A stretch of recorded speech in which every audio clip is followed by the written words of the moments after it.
हम सब अपनी रोजमर्रा की जिंदगी में बहुत से काम करते हैं, जिनमें से कुछ काम हम सही करते हैं तो कुछ गलत होते हैं, लेकिन हमें उनके बारे में पता ही नहीं चलता। ज्यादा से ज्यादा टूथपेस्ट इस्तेमाल करना और खाने के बाद तुरंत पानी पी लेना, कानों को कॉटन स्वैब और क्यू टिप से साफ करना और तो और फेस को जोर जोर से रगड़ के साफ करना, ये सभी चीजें गलत और हानिकारक होती हैं। ऐसी ही बहुत सी कॉमन मिस्टेक्स के बारे में आज हम इस वीडियो में बात करेंगे, तो जानने के लिए वीडियो के एंड तक हैविंग फूड। दोस्तों, आप में से बहुत से लोग खाना खाने के तुरंत बाद लेट जाते हैं और सो जाते हैं। आज के वक्त में लोगों को जितना सोने के लिए कहा जाए उनके लिए उतना भी कम होता है। लेकिन क्या आप जानते हैं, खाना खाने के तुरंत बाद सोने से आपकी बॉडी पर बहुत बुरा असर पड़ता है। दरअसल जब आप खाना खाने के तुरंत बाद सोते हैं तो इससे खाना पेट में जाने के बजाय फूड पाइप में ही रह जाता है, जिस वजह से खाना डाइजेस्ट नहीं हो पाता है और कैलोरीज बर्न होने की जगह बॉडी में फैट बनने लगता है। इसके अलावा चेस्ट में जलन, हार्ट बर्न, पेट में दर्द और सोने में भी परेशानी होने लगती है। और जब आप ठीक से सो नहीं पाते हैं तो आप पूरा दिन कमजोर और आलस महसूस करते हैं। इसीलिए आइडियली आप लोगों को सोने के लगभग 2 घंटे पहले ही खाना खा लेना चाहिए।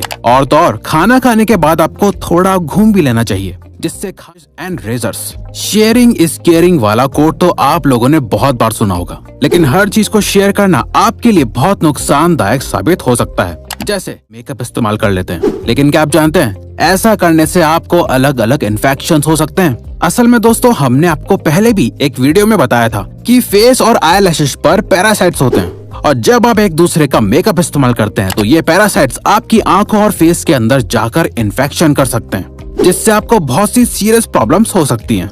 वहीं दूसरी तरफ बॉयज एक दूसरे का रेजर इस्तेमाल कर लेते हैं, लेकिन क्या आप जानते हैं फेशियल हेयर और बियर्ड के अंदर भी डेड सेल्स और बैक्टीरिया होते हैं, जो यूज्ड रेजर को इस्तेमाल करने से सीरियस इन्फेक्शन कर सकते हैं। आपको जानकर हैरानी होगी कि ऐसे बहुत से केसेस हैं जहां पर एक दूसरे का रेजर इस्तेमाल करने से लोगों को एड्स जैसी serious the daily usable stuff. हम सभी अपनी डेली लाइफ में बहुत सारी चीजों का इस्तेमाल करते हैं, जैसे mobile phone, TV remote, switches, bed sheets and pillows, लेकिन इन सभी चीजों को बहुत रेयरली ही साफ करते हैं। क्या आप जानते हैं इन छोटी छोटी चीजों को रोज साफ करने से आप बहुत सी बड़ी बीमारियों से बच सकते हैं। असल में दोस्तों, मोबाइल फोन, स्विचेस और रिमोट्स जैसी चीजों पर बहुत से माइक्रो बैक्टीरिया होते हैं, जो आपके टच करने से आपकी बॉडी के अंदर एंटर कर जाते हैं। और इसके अलावा आपकी बेड शीट पर भी बहुत सारे डेड सेल्स और डस्ट होती है, जिससे आपके इम्यून सिस्टम पर बहुत बुरा असर पड़ता है और आप जल्दी जल्दी बीमार पड़ने लग जाते हैं। इसीलिए आपको अपनी डेली यूज करने वाली चीजों को हमेशा साफ और सैनिटाइज। आपने अक्सर लोगों को कहते हुए सुना होगा कि खांसते और छींकते वक्त हमेशा अपने फेस को ढक लेना चाहिए, लेकिन क्या आपको फेस को सही ढंग से ढकने का तरीका पता है? दोस्तों, आपको कभी भी खांसते और छींकते वक्त अपने हाथों से फेस को कवर नहीं करना चाहिए। असल में दोस्तों, जब आप खांसते या छींकते हैं तो बहुत से जर्म्स आपकी बॉडी से बाहर निकल जाते हैं, और जब आप इस दौरान फेस को हाथों से कवर कर लेते हैं तो वो हार्मफुल जर्म्स आपके हाथों पर आ जाते हैं। तो जाने अनजाने में वो जर्म्स आपके हाथों से वापस आपके शरीर में एंटर कर जाते हैं। इसीलिए दोस्तों, आपको हमेशा खांसते और छींकते वक्त हाथों की जगह एक साफ टिश्यू पेपर का इस्तेमाल करना चाहिए, जिसे आप तुरंत डिस्पोज कर सकें। एक बार इस्तेमाल करे हुए टिश्यू को भी आपको बार बार इस्तेमाल नहीं कर। आज के मॉडर्न जमाने में बड़े नेल्स रखना और उन पर आर्ट करवाना फैशन बन गया है। इसके साथ साथ ही कुछ लोग ऐसे भी होते हैं जो अपने नेल्स को दांतों से चबा लेते हैं। लेकिन दोस्तों, क्या आप जानते हैं नेल्स को काटने के बाद जितना इम्पोर्टेंट हाथों को धोना होता है, उतना ही इम्पोर्टेंट नेल्स को ट्रिम करना भी होता है। असल में दोस्तों, नेल्स में एक गुलाबी हिस्सा होता है जिसमें बहुत सी नर्व्स होती हैं, और साथ ही ये नर्व्स बहुत सेंसिटिव होती हैं, और जब ये नर्व किसी हार्ड सरफेस के टच में आती हैं तो बहुत ज्यादा पेन और ब्लीडिंग हो सकती है। इसीलिए नेल्स को काटने के बाद ट्रिम करना बहुत इम्पोर्टेंट होता है। Having food.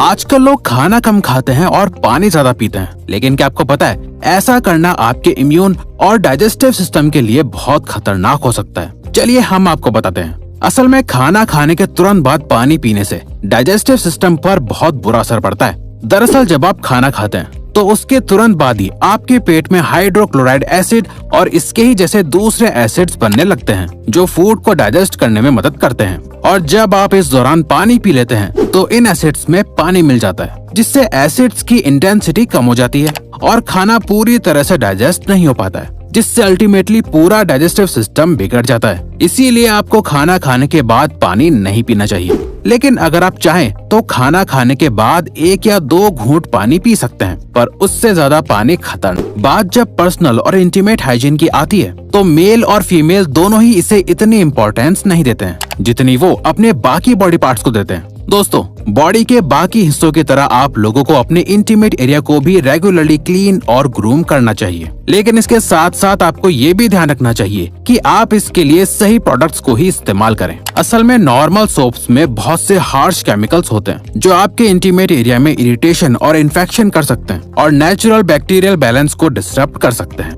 इसीलिए आपको इंटीमेट एरिया के लिए स्पेशली मेड प्रोडक्ट इस्तेमाल करना चाहिए और किसी भी तरह की इंटीमेट प्रॉब्लम को नेग्लेक्ट नहीं करना चाहिए। आपकी इंटीमेट हेल्थ आपकी अल्टीमेट हेल्थ के लिए। हम सभी को लगता है कि जितना ज्यादा टूथपेस्ट लेंगे दांत उतने ही ज्यादा साफ होंगे, लेकिन ये बिल्कुल भी सही नहीं है, बल्कि इससे तो आपको बहुत नुकसान हो सकता है। असल में दोस्तों, टूथपेस्ट को बनाने के लिए सोडियम क्लोराइड और प्रोपिलीन ग्लाइकोल जैसे केमिकल्स का इस्तेमाल किया जाता है। ये वही केमिकल्स हैं जिनकी वजह से टूथपेस्ट में झाग बनते हैं। लेकिन क्या आपको पता है, सोडियम क्लोराइड का इस्तेमाल चूहे मारने की दवाई में भी किया जाता है। जी हाँ, ये बिल्कुल सच है। अब आप खुद ही सोच सकते हैं कि ज्यादा पेस्ट लेने से आपके दांतों पर कितना बुरा असर पड़ता है। ज्यादा पेस्ट लेने से दांत साफ होने के बजाय कमजोर होते हैं और मसूड़े भी कमजोर पड़ते हैं। इसीलिए आपको हमेशा पी साइज यानी मटर के दाने के बराबर ही पेस्ट इस्तेमाल करना चाहिए। इसके अलावा आपको दिन में 2 बार ब्रश करना चाहिए, एक बार सुबह और एक बार रात को खाना खाने के बाद,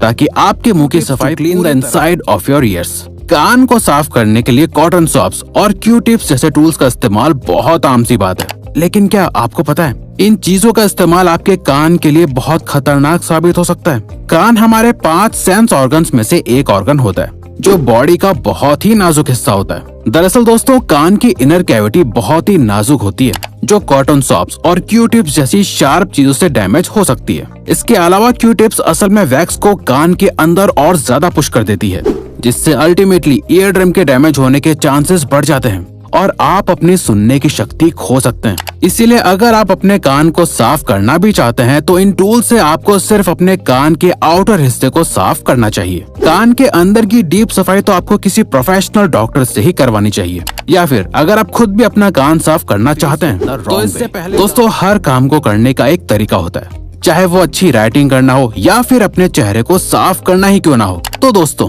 क्या आपको चेहरा साफ करने का सही तरीका पता है? चलिए हम आपको बताते हैं। आपको कभी भी अपने फेस को जोर से रगड़कर साफ नहीं करना चाहिए। फेस की स्किन बॉडी की स्किन से ज्यादा सेंसिटिव और पतली होती है, और जब आप इस सेंसिटिव स्किन को रगड़ते हैं तो इससे स्किन के फटने और सेल्स के मरने के चांसेस बढ़ जाते हैं, जिसका रिजल्ट डल और रफ स्किन होती है।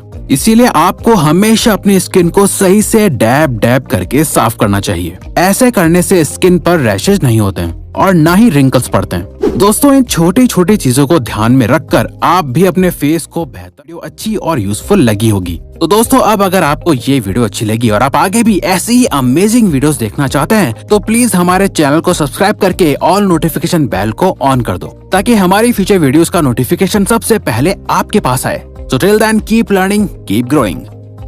I hope आपको वीडियो अच्छी और यूजफुल लगी होगी। तो दोस्तों, अब अगर आपको ये वीडियो अच्छी लगी और आप आगे भी ऐसी ही अमेजिंग वीडियोस देखना चाहते हैं तो प्लीज हमारे चैनल को सब्सक्राइब करके ऑल नोटिफिकेशन बेल को ऑन कर दो, ताकि हमारी फ्यूचर वीडियोस का नोटिफिकेशन सबसे पहले आपके पास आए। So till then, keep learning, keep growing.